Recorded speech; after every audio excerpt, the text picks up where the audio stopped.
Welcome to another edition of Lakeville City Council Wrap-Up. During this program, we will highlight the agenda items presented to the Lakeville City Council at their August 21st, 2017 meeting.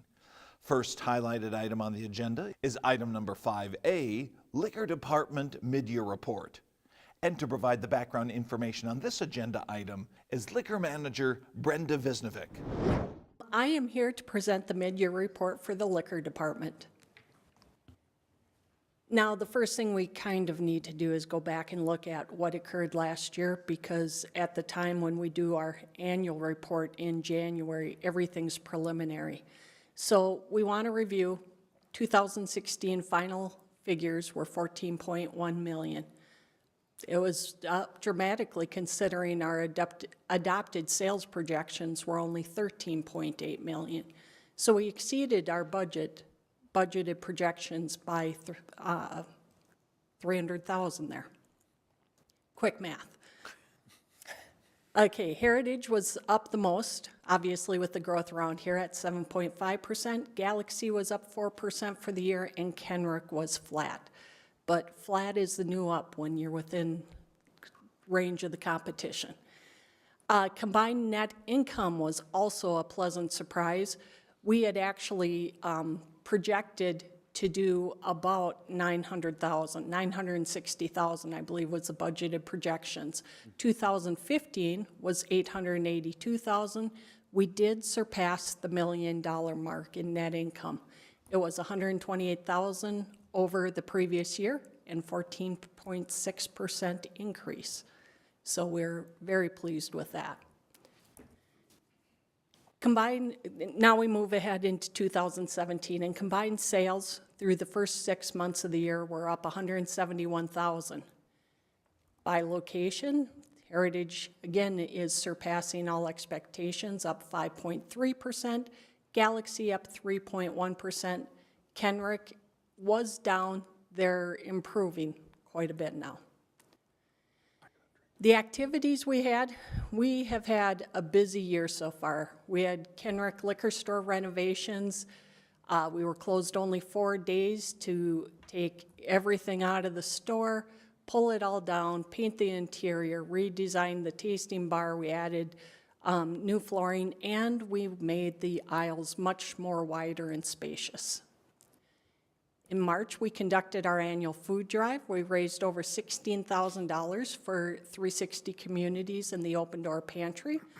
And we conducted our spring wine sale with over 500 premium wine, spirits, and craft beers on sale. April, that was just crazy. We did 2 Taste of Lakeville preview parties, so our staff conducted these on nights off. We had judged 507 wines that were all nominated to be tasted and sampled at the Taste of Lakeville.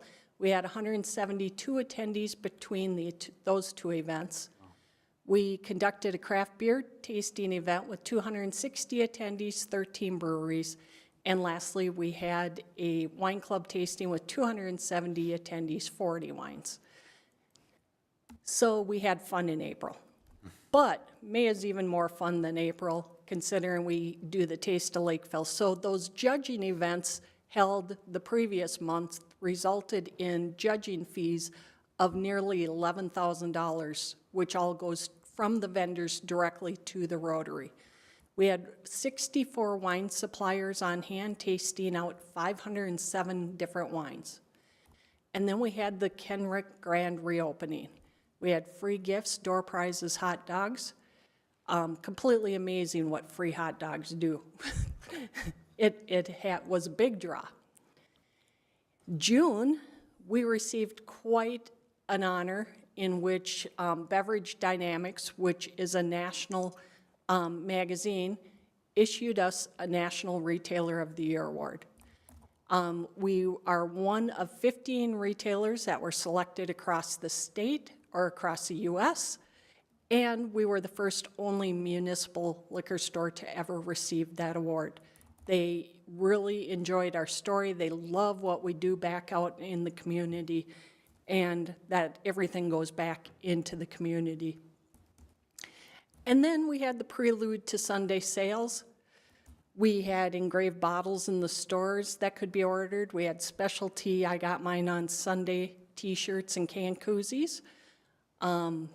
Those were very, very popular. We sold actually more Woodford Reserve and Gentleman Jack with the I got mine on Sunday engravement than we have in the past 2 years. So the orders were very popular. We did, on the first Sunday of sales, we had the Fire It Up for Public Safety, in which we had firemen on hand grilling brats.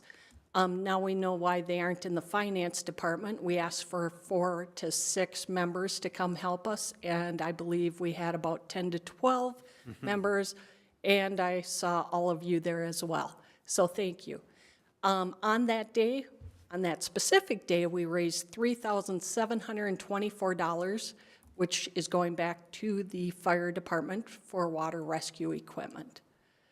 But, you know, throughout the entire month, we raised $17,000. On July 2nd, this is just kind of a quick comparison. July 2nd was our first Sunday sales. With all of the hoopla, we had sales of nearly $60,000 among the 3 stores combined. The very next weekend, total sales combined were $21,160. So the uniqueness of it wore off rather quickly. Again, just want to reemphasize that we put all of our profits back into the community, and in 2016, a total of $1,074,000 was put back, $500,000 through the equipment fund, $400,000 through police station bonds, $172,970 to the general fund, and $1,348 to environmental resources. And just in case you didn't happen to see it, I have this national award. Not that I'm highly proud of this, but our staff highly deserves it. Next highlighted item on the agenda is item number 5C, Fire Department Second Quarter Report. And to give the information regarding this agenda item is Fire Chief Mike Meyer. Good evening, Mayor, council members. I'd like to present the Lakeville Fire Department Second Quarter Report for 2017. And I'll start with our mission statement. The Lakeville Fire Department is dedicated to serving the community through the protection of lives and property by providing public safety education and professional emergency response. Looking at our education piece, fire inspections for the second quarter, we conducted 123 commercial inspections, 4 new daycare inspections, and we issued 4 burn permits. Again, when we go out and do inspections, that's our opportunity to provide education of here's a violation, the reasons behind that, and how to correct that. Rarely when we go out and do inspections do we ever issue a citation. We'd rather encourage the education piece behind that as far as why that violation is there. In 2017, we were awarded a Fair Plan grant from the Minnesota State Fire Chiefs Association, and what that is allows us to go out and do home safety inspections. And with that, we got 100 stovetop fire stops that were donated to us through the State Chiefs Association. So to date, we've conducted 39 home safety surveys. We've installed 29 smoke detectors, which we got a donation through American Red Cross. And then we've installed 18 stovetop fire stops at various residents that we've been through. And we're going to try to continue this, whether we're going to go above our 100 which is our goal. We're going to continue this throughout until we end in 17. So our goal is probably about 150 that we make it through. Fire prevention visits in the second quarter, we had 12 fire prevention visits / station tours.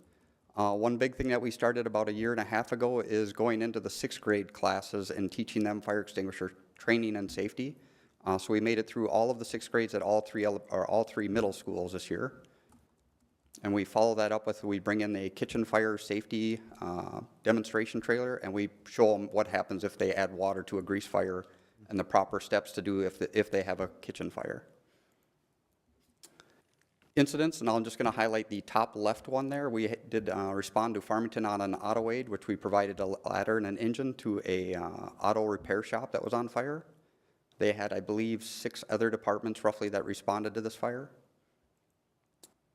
Looking at our call numbers, so in 2017 at the second quarter, we had 366 calls that we ended, so you can see we're fairly even with 2016.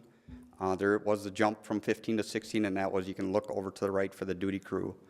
With our duty crew on Monday through Friday, we've increased the medical responses that they go to. Looking at that station incident count, you can see Station 1 has the highest volume at about 108 calls. The other stations 2, 3, and 4 are fairly even with their numbers.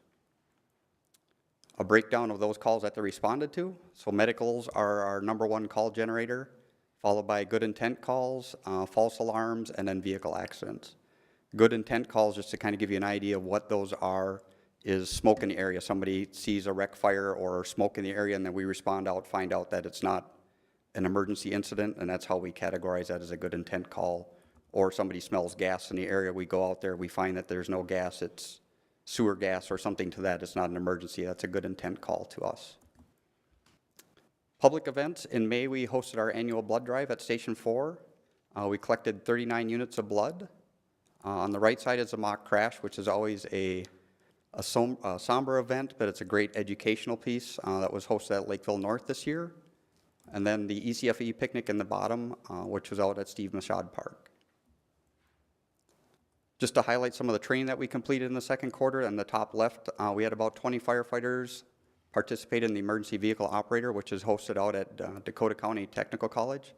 So that is a portion of classroom, and then we actually go out and drive on their course that they have. And I'm going to highlight auto extrication and live burn. Those are annual requirement trainings that we have to do every year. We do them, minimum auto extrication we do twice a year. Live burn, we try to get each station through 4 to 5 times depending on schedules that we get. In fact, we have 2 stations up at Able tonight doing their live burn. The bottom picture is our agility testing. That's actually from our recruit candidates are going through our agility test that the normal firefighters do. That's something that we implemented about a year ago, that all firefighters go through this testing now. And then the top right picture, the mini house burn that you see, it's actually a plywood house that we build up, and we show what happens if you leave a door open or a window open when there's a fire. So our plan is to actually do this at the open house and demonstrate the importance of closing your doors in your house to control a fire if there is a fire. Out in the community, we participate at the Hope Kids Walk Run event, which is at Spirit Branch and Farms. So you can see not only was there the run event, but there was also a truck pulling contest where they use one of our engines for a fundraiser to pull for a certain distance to raise money. The middle picture is the crews got to take a picture with Nordy, the Minnesota Wild mascot. And then the right picture is Heritage Center hosted a CPR, hands-only CPR training event that we participated in. That concludes my second quarter report. We thank you for your dedication and support to the Lakeville Fire Department, and I'll stand for any questions. Well, those were the agenda items presented to the council at their August 21st, 2017 meeting. If you have any questions or comments regarding these agenda items, please feel free to call City Hall. The number is 952-985-4400. Thanks for watching this edition of Lakeville City Council Wrap-Up.